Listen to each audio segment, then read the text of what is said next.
Greetings, everybody. We're meeting with Frank Paluch of Perimeter Gallery, in Perimeter Gallery. And have I known you from, like, what, 1987? 85? Probably about 1982. Really? Right after I moved to Chicago in 1981? You came here in, I met you in 82? You were in that space. Yeah, right. And we opened right above you in 82. So. How come you've aged so damn well? Keep the mic closer, too. Well, I can't answer that. Genes. Genes. There you go.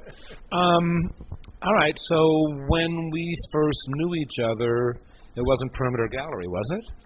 Well, we started out in 1977 as Perimeter Press, and the reason why we were Perimeter Press is because we thought it would be a good idea to start a publishing business and publish unknown artists, because most people didn't do that. They didn't give unknown people an opportunity.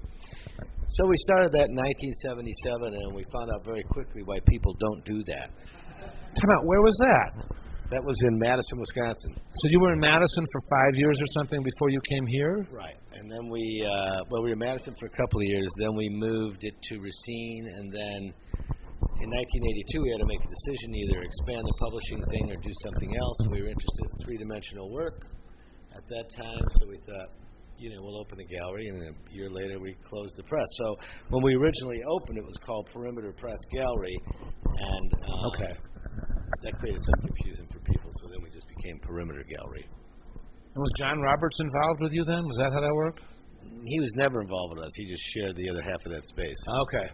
All right, I got that. All right, so let's go backwards, way far, into the olden days. Where were you born? Right here in this town. In Chicago? Yeah. And you grew up in Chicago, Oak Park? No, I grew up in Wisconsin. Why did you migrate to there? Why did I migrate to there? Yeah. Well, I don't know, because my parents decided that's where they wanted to live. And you wanted to go with them? Well, I was only 2. I didn't have a job yet. Okay, and when you were a kid, did you think you were going to grow up to be a big artist, or was art of interest, or what? Yeah, no, it was always of interest. I mean, that's sort of ran through our family. I mean, none of my relatives went to art school, but they all seemed to have some natural talent for drawing and playing music. Yeah, but you didn't really fantasize about being an artist. No. My mother owned a tavern in Pilsen, and my Uncle Lefty had a tavern over by the stockyards, and my dad had a liquor store, so it wasn't... So you thought about being an alcoholic? No, they already did that. I didn't want to do that part. No, you never did do that I knew of. No. All right, so where did you go to school, college-wise? Wisconsin. And what did you major in? Photography. You're a hell of a photographer. When was the last time you did a photo exhibit? Long time ago. I remember those. You look a little bit like Louis Barragan. Yeah. No, it was a long time ago. So. But you're still making art to an extent, and you've had exhibits. Yes, I still am making art. So Frank does these doodles, and you walk into his office, and he has this big, what is it called, a notepad or those desk protectors? Like a blotter on your desk. Blotter, yeah.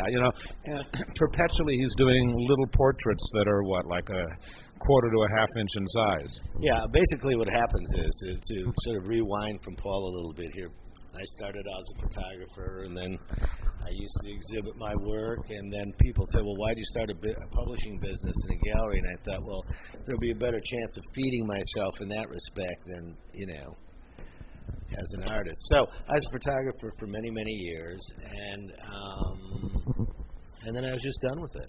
It didn't, and one of the reasons I was done with it was because other than pre-visualization and composing the picture and the decisive moment, all those things that go with photography, that sort of run the gamut for me, and I needed something that was more hands-on. That whole thing of taking a picture and then having the chemical process give you an end result wasn't satisfying enough for me. So at that time, I kind of got disinterested in photography, and I was running the gallery, and I also had 2 little kids. So what does that mean? Is I always tell artists, I said, when you're an artist, you need to be rich in one thing. It's called time. If you need to sit out here on the curb and look at a crushed can all day, then that's what you need to do. You can't say the dishes are done, the lunches are made, let's be creative. It doesn't work quite like that. It's more of a spontaneous event. So doing this all day, and then trying to raise a couple of kids at 10 o'clock at night, I wasn't too inspired to make much of anything. Anyway, so a number of years went by, kids are gone, and to explain what Paul was talking about, Judy Saslow came in here a couple of years ago. She had a question for me. Judy's another art dealer. And she saw this blotter on my desk, and she got really interested in him. She wanted to do a show, and I thought, I don't know. And we talked some more, so then we decided to do a show. So what is the blotter? So it's on my desk, and every time, not every time, but a lot of times when I speak with people, whether I know you or not, I listen to what you're saying and the tone of your voice and your attitude, and I decide what you look like that day. So all the bozos in there are me. So I scribble you out, and then each of these sort of blotters is a month of phone conversations. So I was doing those, and then another one of our artists said, "Gee, why don't you play around with some ceramics?" So I thought, well, that would be fun. So anyway, so some of the pieces come with a shelf full of characters made out of clay that we wood fired out in Galena. So we did that show, 2010. Sold it out. That's the way you're supposed to do it, right? And then we did one in 11. She wants to do another one now. So how come Judy does better with her artist than you do with yours? How do you know that? I don't. Good answer. Okay. How did the gallery thing happen? I mean, as my understanding is that the model of this gallery is different than the model of most galleries. And most galleries, the director is also the owner or is one of the owners of the gallery. Is that true here? Mm-hmm. So what happens in a lot of galleries is the people who run the gallery generally aren't artists. So they really don't know what it's like on the other side of the fence. And so I came from both sides. So, I had a little different take on, the gallery scene than a lot of people who decide to open a gallery. The other thing we did here is a lot of galleries for years sort of showed a discipline. So what's your discipline? Well, we either show outsider art or we show paintings or we're a photography gallery. Now, we did something that a lot of galleries didn't do, but more of them are doing now. And that's to mix up some media.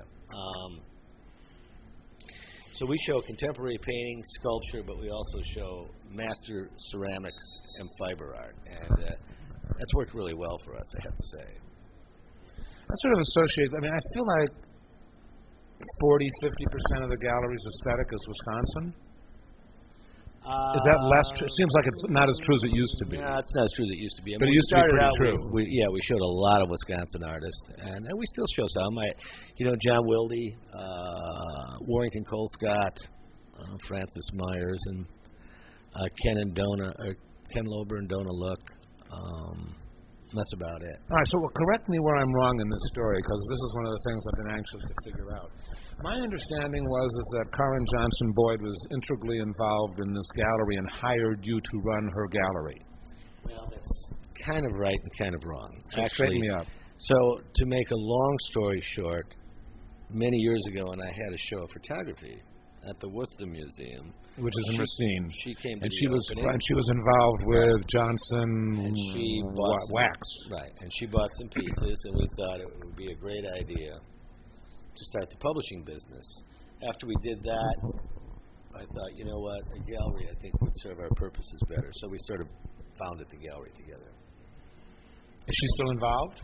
Mm-hmm. Okay, so I don't know, I don't need the specifics, but when I had a gallery, it was my money and my loss and or my gain, my endeavor. So that now, it's spelled Karen, but it's pronounced Karen, right?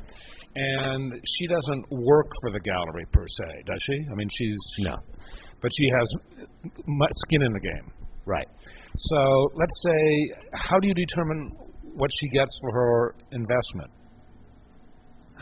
Can you tell me that? I can't tell you that. Thank you. Next question. Can you tell me in platitudes that don't reveal specifics? She gets a percentage. She gets a percentage of profit. She gets a percentage of everything. She gets a hearty handshake. All of the above. All right. I'll stop digging. So, How do you feel about this gallery business? Well, gee, I've done it for 31 years now. And so you must totally love it. Well, I'm unemployable, so. Yeah, that too. When was the last time you wrote a resume? Oh, I think about a year ago. Oh, man, when I closed my gallery, I had to write a resume. No, I have to say for the most part I enjoy it. It's, it's like anything else. Has its ups, has its downs. I mean, everybody thinks, of course, the big one for a lot of people is, wow, you go to work at 10:30 in the morning. Yeah. Yeah, right. But really, but I'm here a little after 5:30 sometimes. And yeah, it is fun to hang out with interesting people and be surrounded by lovely objects all day. But, it's a struggle like everything else. Now, what kind of a struggle is it? Well, I'm going to say there's probably 7 million people in the greater metro area of Chicago, if I include all the suburbs. How many of those people are going to buy a piece of art more than once? Everyone, right? I'm going to be extremely generous here and say 14 or 15,000. So what does that mean? Well, that means that we simply couldn't survive on Chicago. It wouldn't happen. We have to have clients all over the country. So how does that work? Well, 90% of galleries that open, no matter what their program is and how well-intentioned they are out of business in the first 5 years. You have to be able to get over that hump and establish your reputation and establish your clientele. Now, a lot of people when they retire say, gee, I'd love to get in this big gallery business. It really looks like fun. I said, okay, well, here's what you need to do. You need to be prepared to throw away $1 million. And they said, well, what do you mean? Well, how could I possibly throw away $1 million? I said, well, you're going to have to build out a space. You're going to have to support yourself. You're going to have to do promotion for a few years. Bingo. There goes $1 million, just like that. Now, you're going to say, well, wait a minute. I know people who have opened galleries, and they only had $300 in the bank. Well, yeah, you can do that. And see how long that lasts. The point being is you have to have some financial backing here to make this event happen. That's for sure. Let's take a look at some of the transitions in the gallery. So that when Perimeter Gallery began, it showed a lot of Wisconsin folks. Why did that change? Well, our taste changed. You get interested in other things. I mean, we always had a kind of an interest in Japanese aesthetic, and we do show a number of Japanese artists now, probably 6 or 7 of them. They live here or they live there or some both? Live in Tokyo. I mean, we have the Suichi Ida estate. He lived in Kyoto. He's a big deal there. We have Yutaka Yoshinaga. He's from Tokyo. Keiko Hara, who lives here, and a sundry prints from other Japanese artists. Toshiko Takiesu, of course, she passed away last year. Sorry, that changed it some. How many artists do you represent? Too many.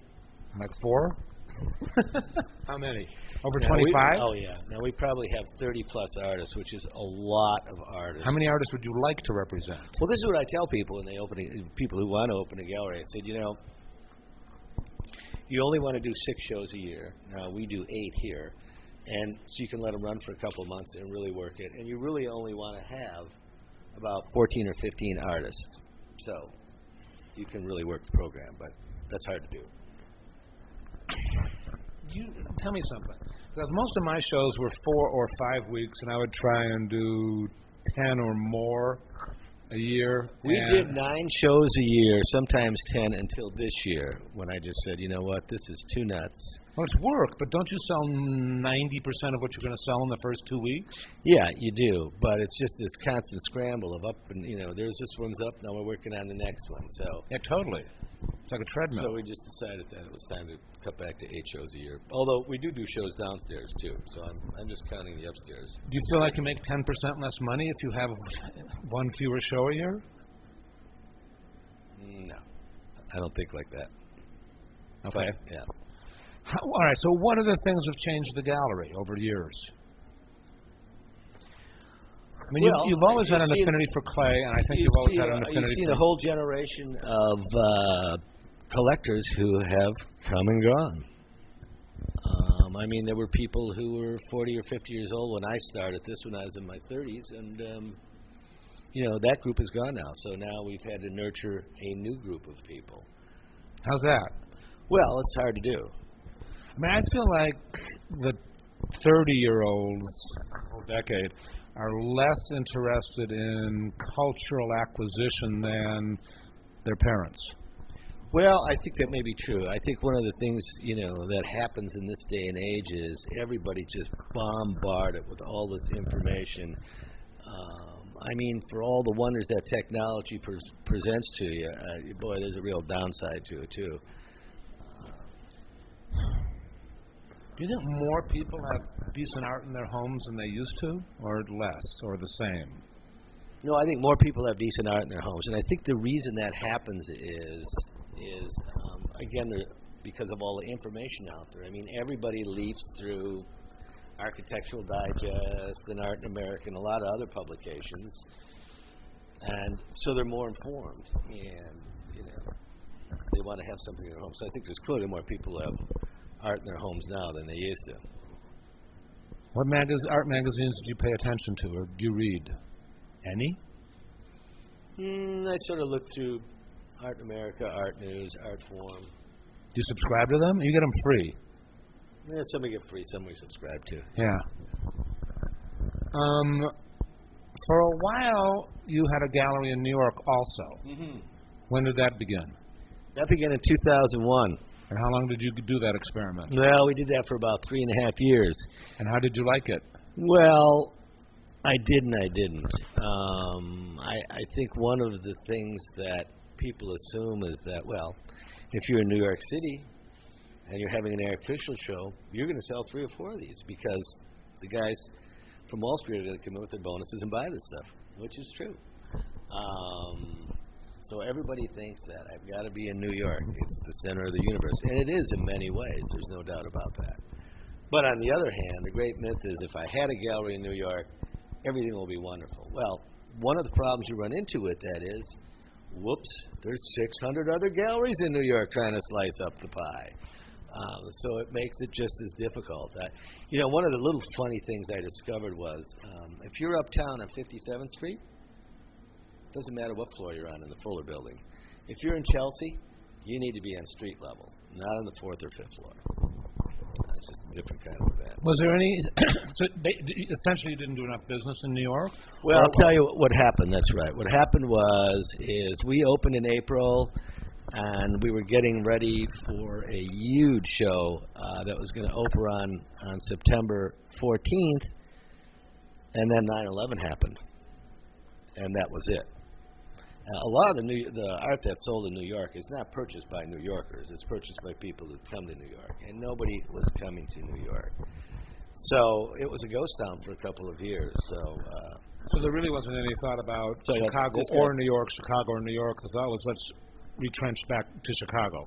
Yeah, I just got tired of throwing money at it when the economy wasn't good there. The other problem is satellite galleries are always difficult. And a lot of people have run them, and then they retract back to where they started. Well, don't you find that most people want to deal with you? Well, that's the problem. How many places can you Well, the woman who ran the gallery in New York worked for us for 14 years. Oh, wait a minute. What was her name? Meredith. Where's she? New York. Now still? Yeah. I remember. But what happens is just what Paul said. People come into the gallery, and they say, oh, where's Frank? Oh, he's in Chicago. Oh, okay. Yeah. So the satellite thing doesn't work real well. Yeah. All right. So, there's 2 questions here. One is, what do you want your artists to do for you, and what's their responsibility? But first, I want to know what you do for your artists. What do I do for my artists? What does the gallery do for your artists? Yes. Well, the gallery promotes the artists. They advertise the artists. They try and get them into private collections. They try to get them into museum collections. And we give them a shoulder to cry on. Well, let's talk about the shoulder to cry on. One of the things that I notice with many artists is that they have great difficulty editing their own work. Yeah, they do. And what do you do about that? Well, we edit it for them. What I tell them, artists, is I say, look, you've probably put 110% of yourself into making this work, I'm sure. Which is fine if you're making art for art's sake. If you're making it with the idea of selling it to the public, then your 110% on a scale of 100 is worth about 30 points. The other 70 points is finding a home for it. And that's what our job is. Now, let's say you've done a show for me, and you've made 23 pieces. Okay, that's great. All 23 pieces are not going to be in the show. The idea isn't, well, we try and put everything in you made. The idea is, part of the way it works is to make the show look good. So we'll pick... There's an interesting story I need to tell. Okay. Because I feel like you, Doug Dawson, are really good at installing exhibits and making, a nice gestalt where the whole thing works together. Yeah. And not to slight him, but I feel like Bill Struve's exhibits were horrendously installed, where you would wince and put on blinders and focus on one work of art at a time, because the ones next to it would give you a headache in relationship to the one you were looking at. And I wonder if he didn't make more money, if that wasn't, in fact, a brilliant strategy, because it forced you to look at each work of art instead of the glory of the installation. Yeah. Try it. I don't know. Thoughts? Well, thoughts is that a lot of people in this business, one of the things that they do when they install shows is somehow they get it mixed up with keeping fast food warm, and they just cook the stuff. They just can't put enough light on it. And, the materials are what the art is about here, that and the idea behind it. So we like the art to work a little bit, too. So we put on, I believe, the right amount of light to give the thing life, not to put it under a microscope and cook it. All right, so you're working with 30-ish artists. How often do you communicate with them? Depends on the artist. Some weekly? Yeah, probably every couple weeks. Yeah. And some, what's the least? The least? I don't know. Sometimes I don't talk to people for 3 or 4 months. Does it have any relationship to your interest or enthusiasm about them? No. I'm just busy doing other things, and there's nothing that I have that's going on with them at the moment, so... What percentage of your artists are within a couple of hour drive of the gallery? Oh, God.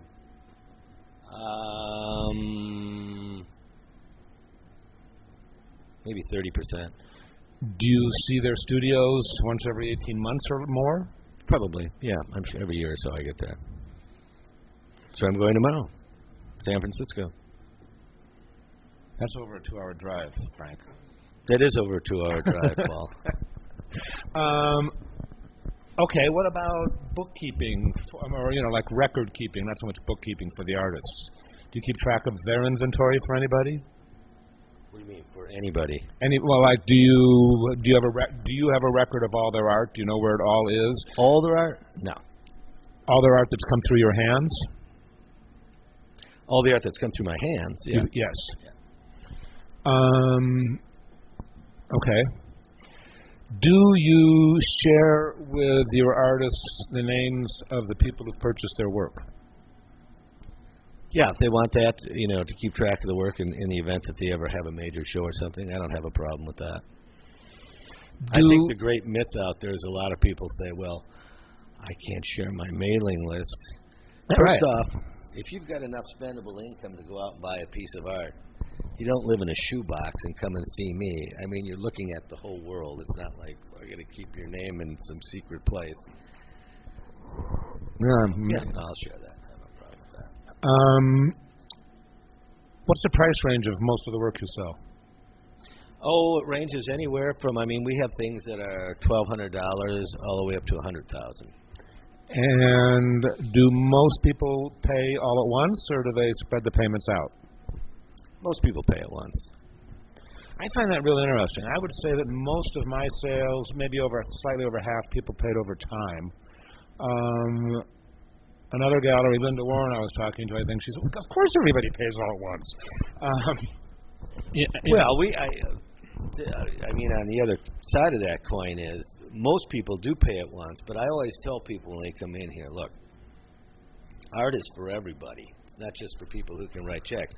Do we like people who write checks right away? Well, of course we do, and the artist is paid right away.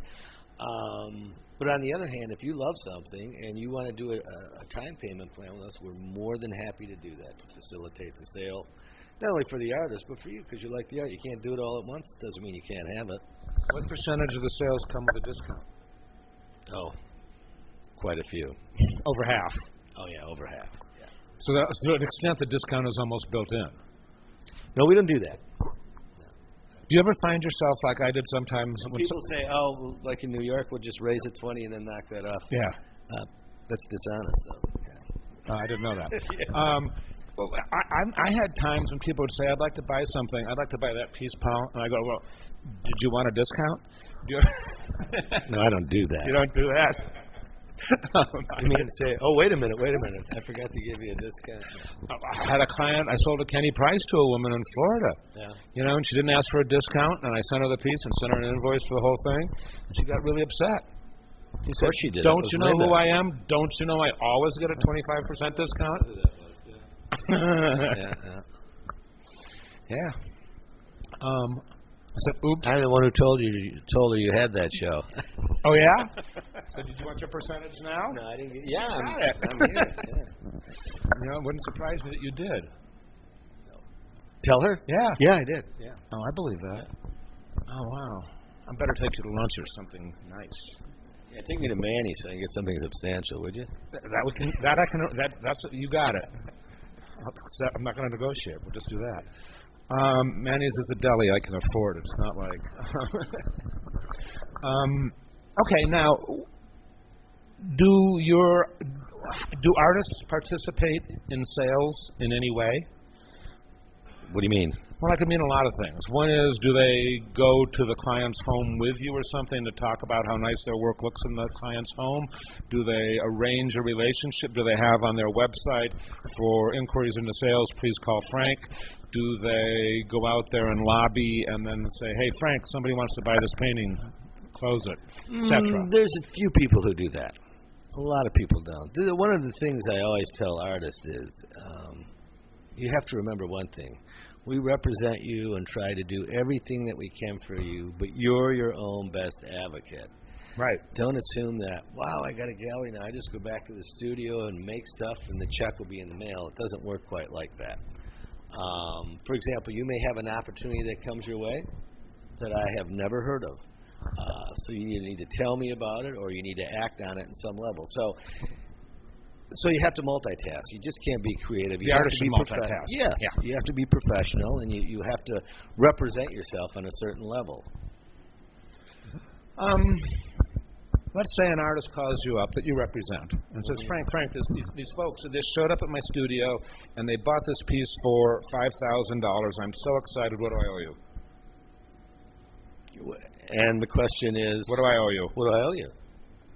How much? And the piece was $5,000. Yeah, and that's retail. That's what you would have sold it for. I sold it for $5,000. Actually, I gave him a discount. I sold it for $4,000. I can't lie. No. It depends on the circumstance. You know, I mean, we'd probably take a little less than our 50% cut for that. But that said, just remember, if you're selling something out of your studio, just make sure you're not doing your own business there because you won't have a gallery for very long. I mean, own business, you mean by stiffing the gallery? That's correct. That's correct. Yeah, no, I mean, when I had a gallery, I approached it as a team relationship, and we're both on the same team. That's true. And if one of you is working for yourself and not with the team, you're doing a disservice to the team, and the team's not going to last very long. Yes. I think in most cases when people say, well, I really like to meet the artist and interact with them at the studio and make the sale there. And then they forget the last part of the sentence, because I don't like to pay retail. That's why I'm trying to do that. Yeah, right. And that happens sometimes, right? I mean, they try that sometimes. Well, certainly. All right, so what do you expect the artists to do for you? Or what's their responsibility in a gallery relationship? Their responsibility in a gallery relationship is clearly to make good work to begin with. Okay. To present it in a professional way. By which you mean use good materials. Good materials, right, and be organized. And, of course, nobody has slides anymore, but a good example of slides is you don't bring in a bunch of slides and say, well, what the hell's up and what's down on this, you know? So you have to, have some sense of order in your life. And what happens when an artist, two questions, what happens when an artist shifts aesthetics or, let's say has been doing nice work on paper and now they decide they want to paint plates? Do you care? How do you feel? What happens? Do you rejudge the relationship or I don't rejudge the relationship. I rejudge their aesthetic. And I've always told people that as artists, you need to make what you think you should be making. Okay? Yep. So let's just say you get on some jag here and you decided to start doing paintings with lots of religiosity in them. Possible to sell. Green stuff, too. And but that said, if you need to do that, by all means, on your creative path to wherever you're going, then you need to do it. I mean, and then, the chances. But I don't need to show it, or you don't say that? No, I said it depends on the pieces. I said very clearly, it's almost impossible to sell that stuff. But if there's some that we like, we'll try it. I mean, part of our philosophy here is we show people because we believe in them. In other words, I just gave you a show. Thank you. Nothing sold. Oh. You're out. We don't work that way. Screw you. We show you because we believe in your work. So we don't terminate the relationship. So we didn't sell anything out of the show. Wasn't your month. Wasn't your year. Right people didn't see it. Whatever. How many times can that person have a show well, before? Well, if you have 3 shows here and nothing sells. 3 strikes and you're out. 3 strikes and you're out very clearly for 2 reasons. One is it's not working for you. It's not working clearly not working for us. Yeah. So we don't have the right clients for what you're making. Do you think that's normal, your attitude? I think that's more generous No, I'm more most. generous than most, yeah. I agree. Most people would say, 1 show didn't sell, you're on the wire. 2, you're out. Greg Cusero, we did a webinar with him last fall, and you know Greg, right? Yeah. And he said, well, I have a few artists who I just do really, really well with, which enables me to be indulgent, and with the others I can frequently show what the hell I feel like. Oh, I think that's true of most galleries. Everybody has a couple of people who sell extremely well and subsidize the gallery by and carry the weight default. for the rest of it. Yeah. Okay. How far in advance do you schedule exhibits? About a year and a half. Do you have any holes in the next 18 months? We do have a couple holes, yeah. Do you have any holes before September? No. But I'm ready. Okay. You and about 10,000 other people. Yeah, all those other folks in the suburbs who want to buy a painting of mine. I better start making some. Okay. But sometimes, I've had situations where somebody cancels a show, like 2-3 months before it's going to happen, right. And all of a sudden I'm hustling for an exhibit. And sometimes somebody walks in the door and shows me something that turned me on, and I go, do you want to show soon? That's happened with you ever? See, I think if I can recall, in 30-plus years, there's only been once or twice where somebody couldn't deliver. And I think we just did a group show then. Yeah. That could happen. Okay. I'm running out of questions. You guys have more? Hi.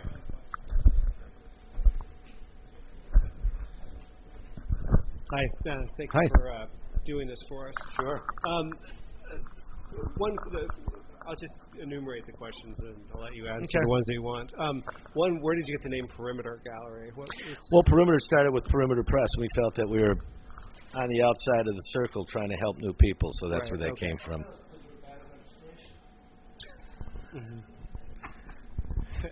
Okay. You mentioned that part of your job is helping artists get into private collections and museum collections. Right. Does that also include corporate collections? Oh, yeah. And then how much, what is that like? Like, how much time do you spend doing those kinds of things? Well, I think most of the day is spent in some regard, trying to find homes for people's work, absolutely. And so you cold call them, or you have, I'm sure you probably have relationships with other dealers and collections, and you tell them. Exactly, and call them and say, look, we have one of these, I think it's really a good piece, you might be interested in it, why don't you come and have a look? Okay. And the last question, are you doing printing anymore? No. No, okay.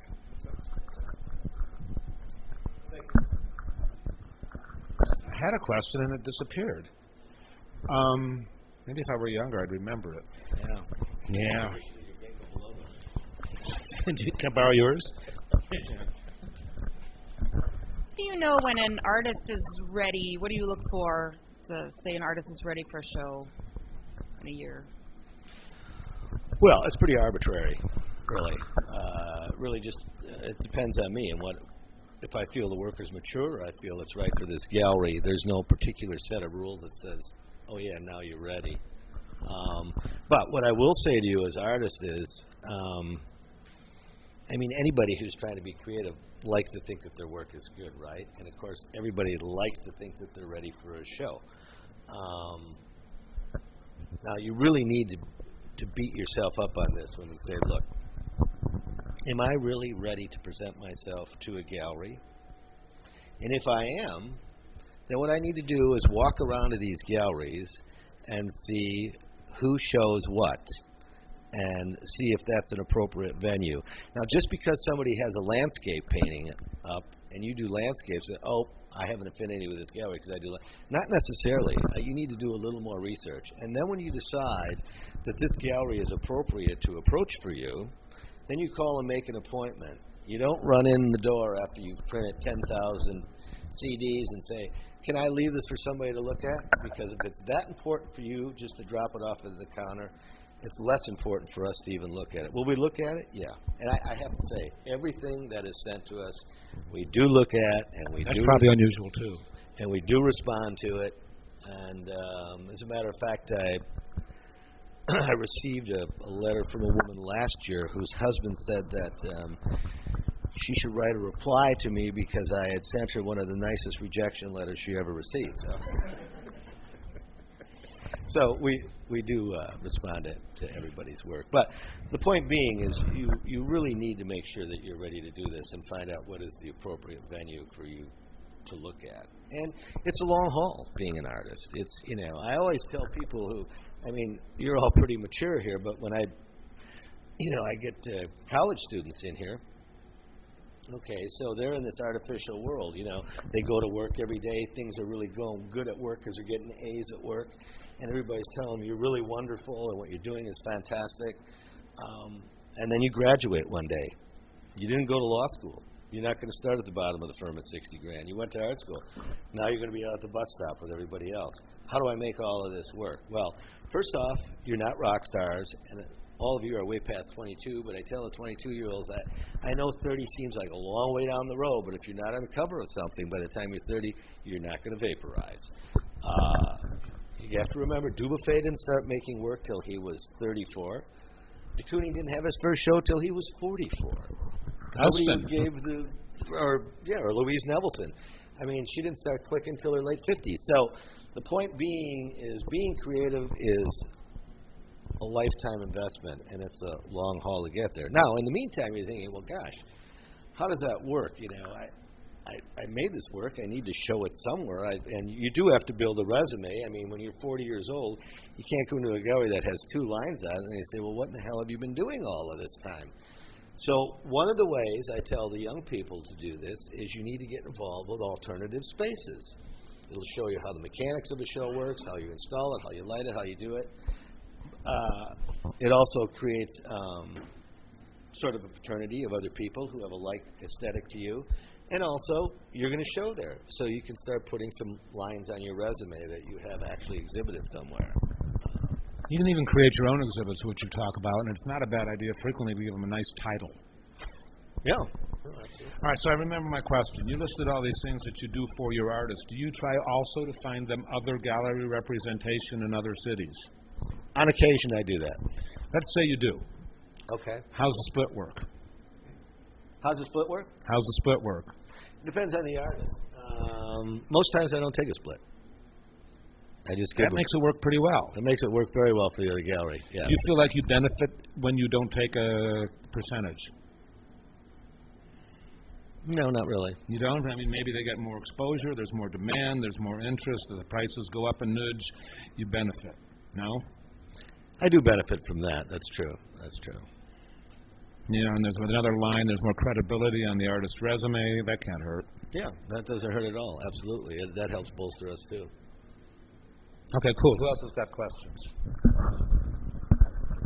Frank, what criteria do you use to choose an artist, whether you represent him or not?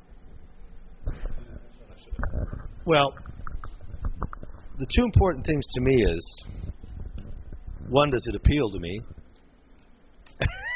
And secondly, is it crafted well? You know, ideas are wonderful, but execution is key.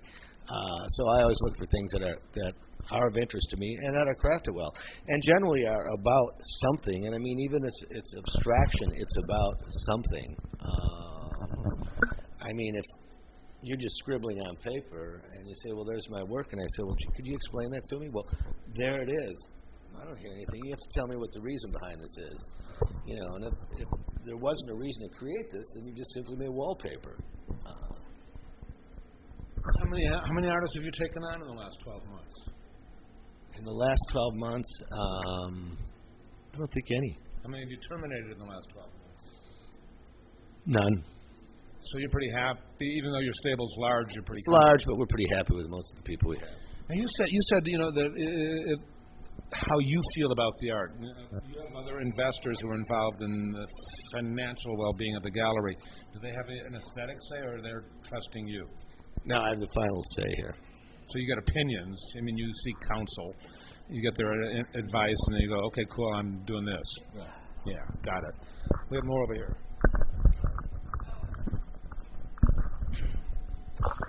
A couple questions. First, how has the internet changed your business, good or bad? And then, okay. How has the internet changed our business? Boy, you know, that's kind of a tricky question. You know, clearly you have to have a website.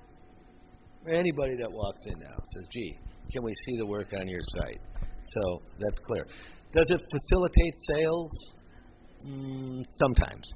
And sometimes in the sense that someone will see something on the site and then they'll come in and buy it. Does it work in the sense that, oh, we went to your site and saw this painting, we'd like to get it? No. It doesn't work that way. And I think most websites, I think if the price point's over $500, you know, at least from my experience, people aren't buying things on the web unless they're really, really familiar with it. Mm-hmm. Okay. And the other question you sort of touched on, what are your thoughts about the rest of the gallery scene? I mean, you know, here in River North, this is the long-established gallery district. There's all the alternative spaces, apartment galleries, pop-ups, neighborhood, smaller galleries. How do I feel about all that? Yeah. How does it even affect your business, the overall gallery scene as a whole? Well, I think probably what affects us in this neighborhood is when you got a cluster of like-minded businesses in a neighborhood, people are going to come here to see that. So it certainly helps us in that respect. In terms of pop-up galleries and alternative spaces and people's apartments or wherever, I say the more the merrier. You know, you just can't have enough as far as I'm concerned. I always say to people, when I think of this country and I think of the National Endowment for the Arts, I think they just got wound back from $165 to $146 million a year. Now, that's about 2 cents for every American. Now, granted, we're a hell of a lot bigger country than France, but they give about $2 per person for their cultural events there. And I think the real misnomer with the whole National Endowment thing is people get upset when they say, oh, look, well, they gave her money to take off her clothes and rant at the audience. I said, yeah, they did, but you know what? That's really not what it's about. It's about the little museum in North Dakota, the ballet company in the middle of Nebraska that can bring culture to everybody. Sure. Because as I've always said, you know, the arts are one of the few things in the world that civilize us as human beings. It's also one of the few things that give us a link to humanity. In other words, when we look at ancient cultures, what tells us about them? Not their bank book, what they've created. True. So, again, when I talk to young students who are graduating, I tell them how to sort of get themselves rolling. And after I beat them up incredibly and they feel really bummed out, I do tell them this. I said, look, it is a hard road, but what you're doing is important, and it's magical. Art fairs. How many art fairs do you do? None at the moment. How many have you done in the last 2 years? I've done a couple. You don't do a large percentage of your business at art fairs? No. So you basically concluded that it wasn't worth the expense. Right. Okay. Other questions over here? When you put together a new exhibit, who covers the cost of shipping, framing the artwork, putting it together? It depends. Some artists frame their artwork, but generally, if they can't, we frame it. Again, we ship the art one way, they ship it the other way. If they're broke, of course, we have to cover it both ways. So it depends on the circumstance. But the rule of thumb generally is you ship it one way.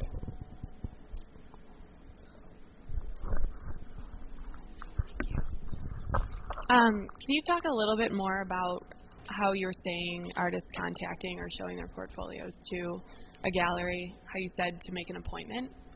Is that like an appreciated thing by most galleries, or do they get kind of annoyed by Well, it artists? depends on how the economy's doing. Yeah. A couple of years ago, I don't think it was real appreciated. But, yeah, I think most people in this town who are in the gallery business are pretty friendly. So I think if you call up and they'll either tell you if they're looking or they're not looking. So that's the first move, and say, well, you know, I've been to your gallery. I like what you do. I've been to your website. I've seen most of what you have. I feel that my art would be appropriate for your gallery. Are you looking at any artists right now, or are you reviewing any work? And if they say yes, then of course make an appointment and see if you could come in. Bring your CD, bring your resume, and if you have an artist statement, bring that along. And don't bring along an artist statement where you've looked up every 10-syllable word you can find. So after I read it, what in the hell are they talking about? So you want to be real clear and articulate about what you're saying. Okay, and then also, once you do choose an artist to be represented by your gallery, do they have like a solo show pretty quickly, or is it kind of just mixed in with the other artists? It depends. I mean, you would think the likely thing, we'll test the waters in a group show, and then maybe you'll get a show. Sometimes it works like that, but a lot of times, if we like your work, we'll just start you out with a solo show. We really do. I'd say 95% of our shows here are solo shows as opposed to group shows. Okay, cool. Thank you.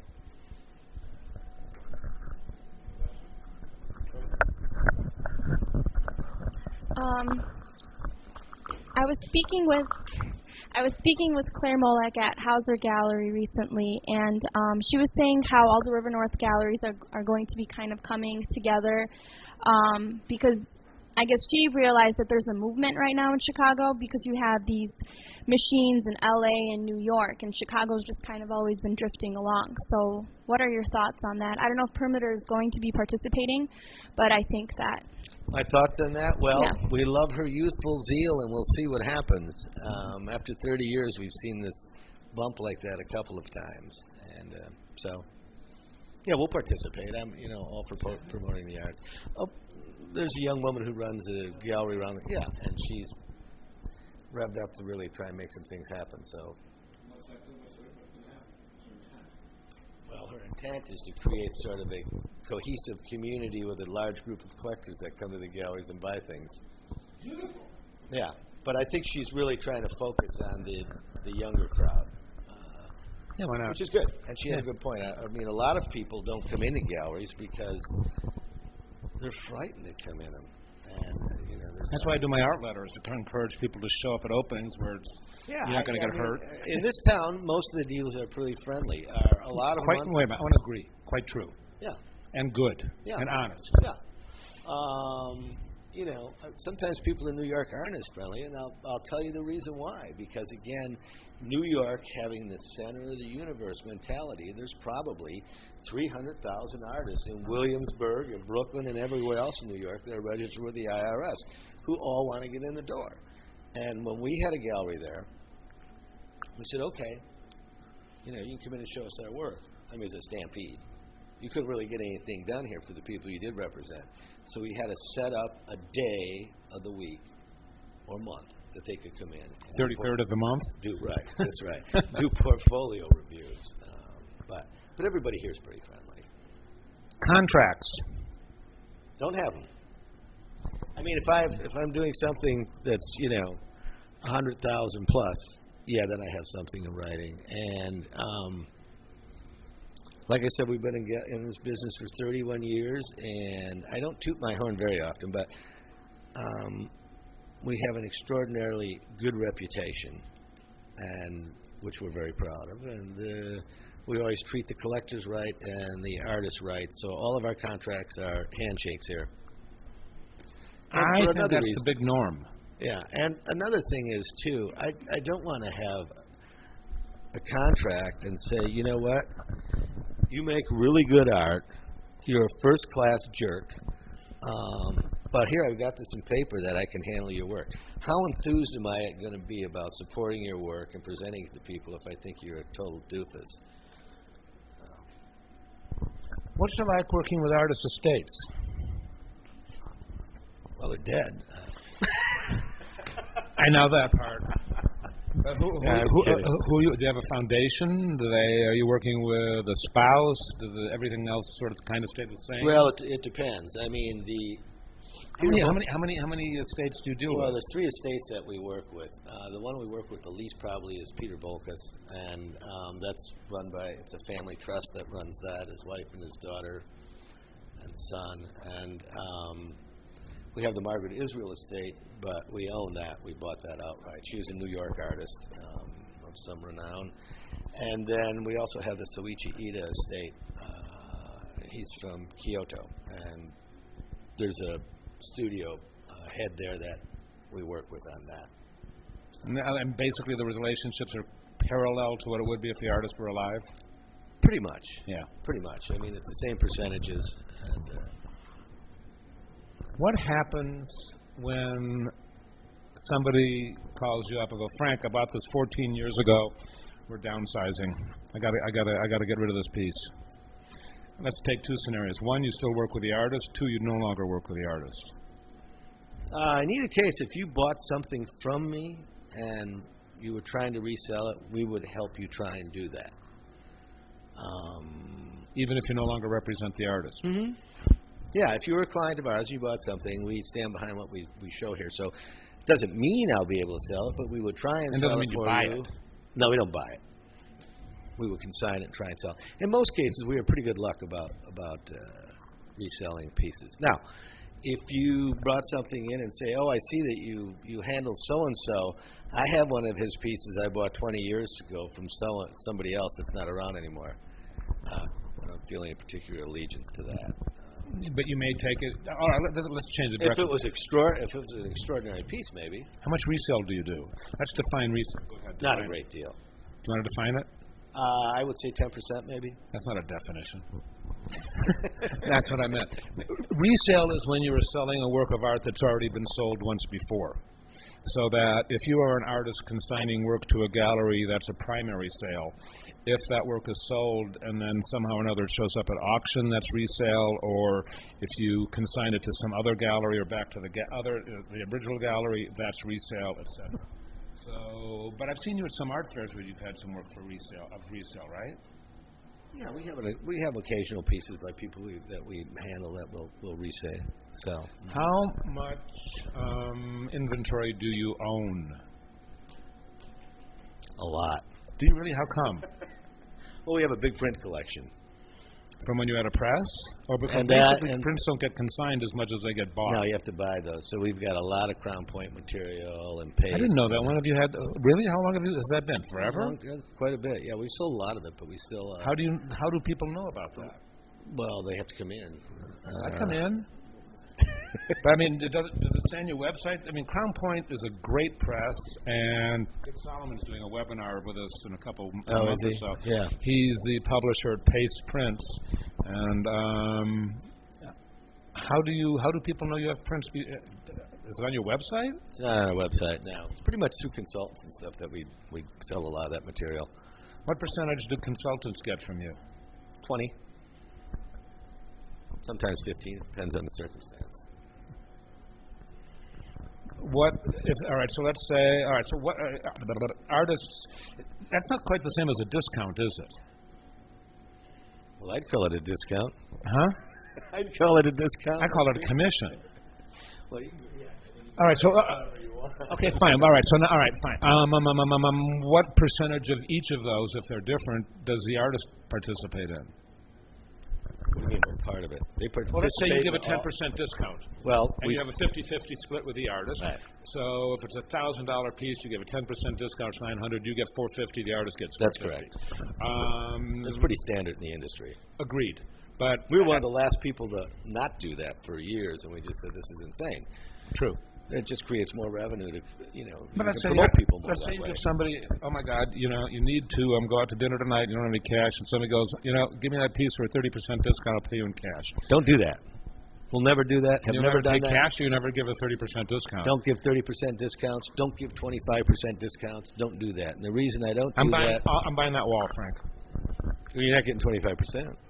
If I buy that wall, I don't get 25%. Yeah, we'll give you the consultant's discount. You can get 20, and that's it. That's the end of it. All right. So And that's for two reasons. One is it's not fair to the artist to discount something that much. That's the most important reason.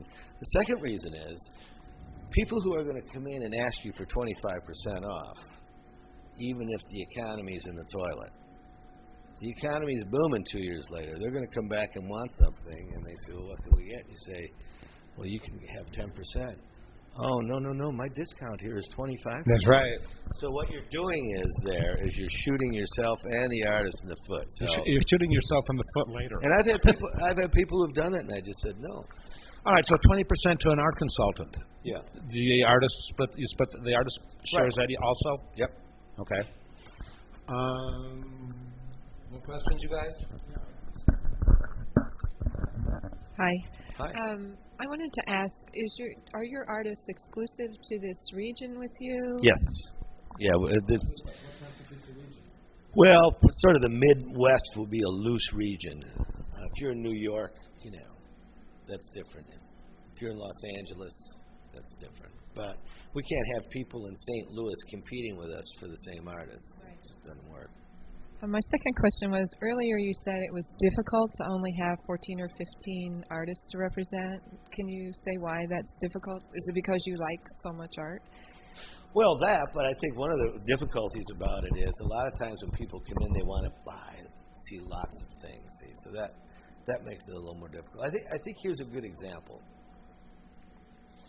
If you went to a show like SOFA, for example, and you brought two artists, and these two artists were jewelers, and these things were incredible. I mean, absolutely incredible. And let's say you've got 8 pieces of theirs there. And then the booth next to you has a lot of nice things, but it's filled with 100 different jewelers. Now I'm going to tell you what's going to happen there. The people with 100 different jewelers are going to do extraordinarily well, and you with just the 2 jewelers are probably not going to do anything at all, because when people come in, most people, I don't think, have the wherewithal to look at 8 pieces and say, that's the piece. They want to see 100 different things and say, okay, I've seen all this stuff, so now I'm confident to make a decision.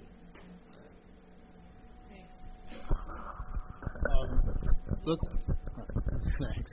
Let's put the shoe on the other foot. What advice would you give an artist like me or one of us in picking out a gallery? Because I assume you walk in, you make a deal, you're going to be stuck for a while. So what? You're not stuck. You can leave anytime you want. I mean, it's generally, most galleries don't say, okay, we're going to take you for a year, or we're going to take you for 2 years. They generally take you on, and it's pretty arbitrary how long that can last. So I guess, but what I'm saying, should you just walk around and go to any gallery you can find? Or do you think we should be putting a lot of work into figuring out who we should? Well, I think you should put some work into it, and it's a heck of a lot easier to do it nowadays with the internet. You can just go to their website and see what they have too, although I always recommend seeing actual work too if you can. But yeah, you should just research them. I mean, you don't start running into galleries and try and figure out, like a squirrel, and figure out which nut's in what hole. That'll never work for you. You really need to feel that you actually belong in this gallery and you have work that's relevant to their aesthetic. How do you check out whether they're people you want to deal with? I mean, reputation and things like that. Well, that you just have to ask around. There's no website that says good dealers, schmucks. Right. Well, I can ask my wife, but I suppose I got to ask guys like you. You can ask guys like me, although I try not to badmouth other dealers. But yeah, no, there's certainly questionable people out there that you have to be aware of. MFAs. Care? MFAs? Yeah. I myself, do I care? Care if your artists have an MFA or not? What does it mean? A lot to of them you? do. Well, what it means is it gets us back to the old business of you need to be rich in time. So how do you get rich in time? Well, there's a couple of ways to do that. One is to marry well. The other one is to have a trust fund, but when you have that, you're generally too distracted anyway. And thirdly, teaching position. Hard to come by, but you're not going to get one unless you have an MFA. That's for sure. Yeah, but do you think having or not having an MFA affects your interest in the artist? No. Do It affects you- my interest in the artist is if they make good art. I agree. But one of the questions I get a lot is, should I get an MFA? What do I do with my MFA? Those ones. You know, what's an MFA cost anyway? Does it cost like $100,000? No, I think you can do it for a little less than that. But that's a decent expense. Yeah, it's a big expense. But again, you know, it gives you an opportunity to get a teaching position. Well, so no, wait. Let's go back to that It one. gives you an opportunity to work in a museum as a curator. Yeah. How do you feel about artist teaching? I think it's fine. You know, there's a funny thing with artists. A lot of artists, and most people who teach 2 days a week. And some only 1 day a week. Some more. But even if you're teaching 1 day a week, a lot of artists say to me, oh my God, it just breaks my rhythm. Right.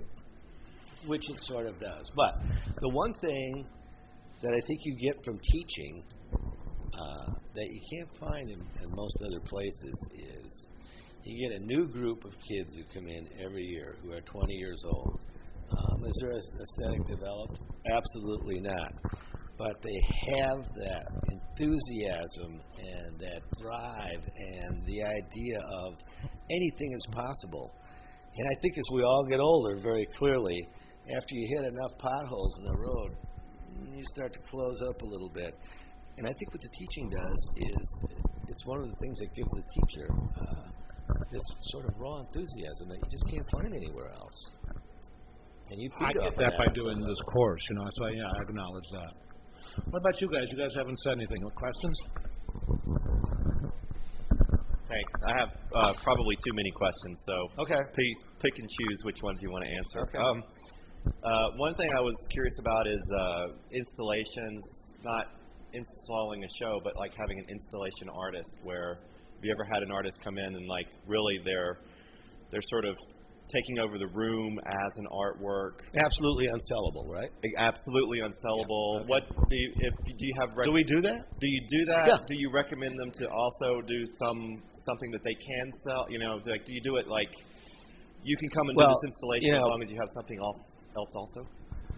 You know, part of what we're doing here is to show what we feel is important or good art. And along with that, at least from our perspective, is we have some sense of altruism here, and we show things just because they're interesting to show, not because they're necessarily going to sell. I mean, if you were just in business to make money, I could find you a better business model probably. But yeah, no, we do installations here of things that would be impossible to sell.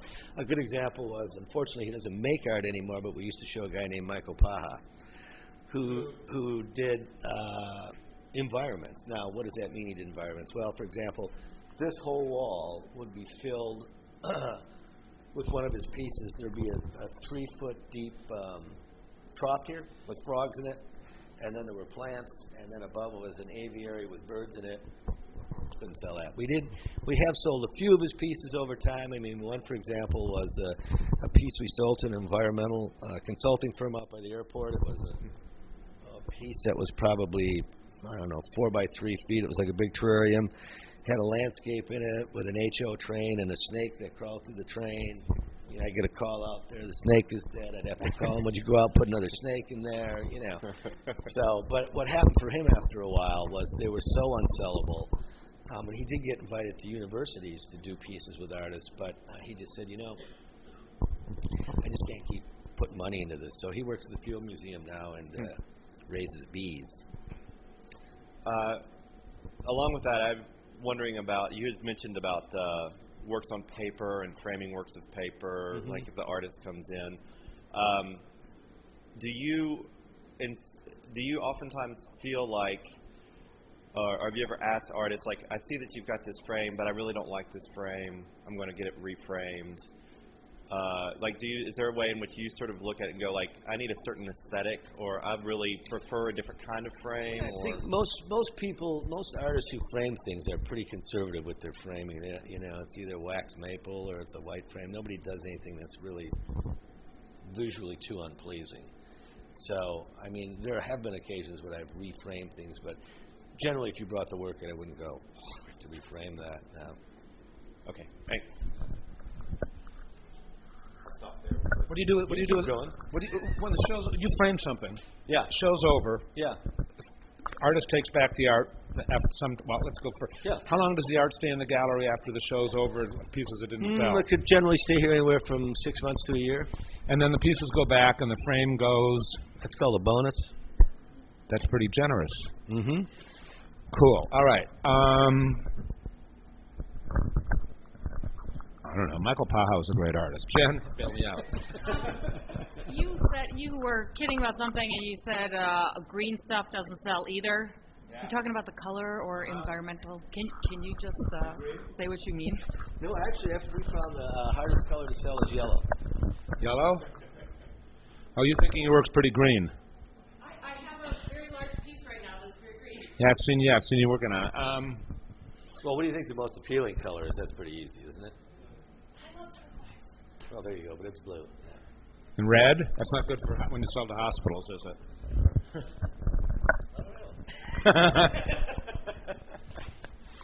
I used to have a collector who only bought green art. Really? Only, and they had a green carpet, and they had green furniture, and they had green art. Sounds like a therapy issue. I can tell you what. Kind of. All right, you guys got more? I mean, I've got one more loaded question for Frank to wrap this up, but I'll wait. Is there a distinction between the art that you show on this floor and the art that you show at the lower level? Are these two different? No, not really. A lot of people say, "Oh, I want to be upstairs. I don't want to be downstairs." But no, generally not. I mean, our main shows are generally done up here. The interesting thing about downstairs is there's no other distraction. You're in a contained space down there, so that works well, depending on things that need a particular kind of lighting without a distraction from the window. But yeah, no, we don't put A up here and B down there. I have a question. Maybe you don't run into this. I see you do have ceramic pieces, and I don't know how much materials cost for that. But if you gallery owners that have sculptors working in their stable, do they ever seed or invest money in materials for future projects for a show? Well, yes and no. We certainly don't do it with clay, but generally, if it's cast bronze, right? Clearly we invest in the material if we're doing a commission. Yeah. Okay, but mostly just for commission work. Yeah, I mean, if you're going to do a show of bronzes, we're not going to write a check for your materials and for your casting. Okay. You'd have to do that. Some might, yeah. Sure. I don't know if this is something you can say, but how much do you pay for insuring all the work, and have you ever had anyone break something that you needed to We have had people break things. We have had things that are stolen, and we pay a lot of money for insurance. Okay. Wait, actually one more thing. So if someone else breaks something, if someone just comes into the galleries looking around, breaks something, is it on them or No, it's you? on us. Okay. Yeah. And I should say, if you're with a reputable gallery, they should give you a consignment that clearly says that everything that they have is insured. So in the event that they tank or whatever. That does happen to be the Illinois Consignment Agreement law. Yeah, I wonder how many people know that. A couple more now. Yeah, I was wondering about a friend of mine is a conservator, and I remember seeing a painting in his shop where it was like 15 years old, and big chunks were falling off the canvas. And I'm sure, and especially in the contemporary art or all art, but how do galleries typically handle that situation? Like someone comes in and buys a painting from you, and in 15 years, all of a sudden a piece falls off of it. Is the onus on the artists, the gallery, or is it just tough luck for the... You know, that's a tough question, because sometimes somebody could have something hanging over a radiator, and, you know, all of a sudden, you know, it starts drooping, and you come in and say, well, where'd you have this? Oh, it was just in my living room, you know. So it depends on the artist. I mean, we've had a couple of artists where, you know, the varnish started sagging because it was in the wrong environment, and the artist was nice enough to strip it and redo it for nothing. I had a painting that by Sam Gilliam that I sold to a collector who had never seen the painting physically. He'd seen the reproductions. Mm-hmm. And the painting had been hanging at Randall Ribs over the Vienna sausage bar. Oh, yeah. Had nice patina on it. So the client got the painting, and he called me up and said, Paul, this painting stinks. I said, it's a gorgeous painting. He says, I know it's a gorgeous painting. It smells horrible. So what did you do? I told him to send it back. And I said, let me take care of it, and I'll send it back to you. And I cleaned it. Put some Febreze on it and send it back? Yeah, something like that. I did that. Anybody else?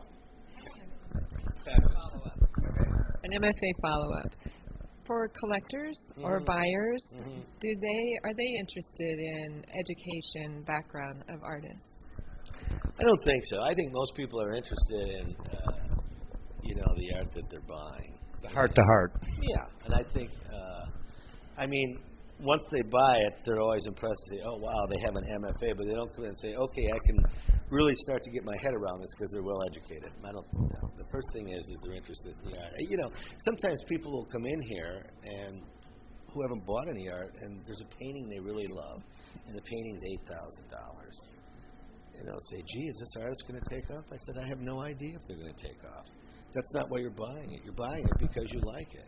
You know, the couch for you already. The couch that you bought for $10,000, that's not worth anything. It will never be worth anything. The artist might hit a home run, but it's not. You're buying it because you like it. You know, and there is one thing I can guarantee for you: you and whoever else live in this environment will feed on this in a spiritual and subliminal way. And that doesn't mean that you run home and stare at it every night. But I can't explain the experience to you. You have to experience it yourself. Can you reinforce something for me?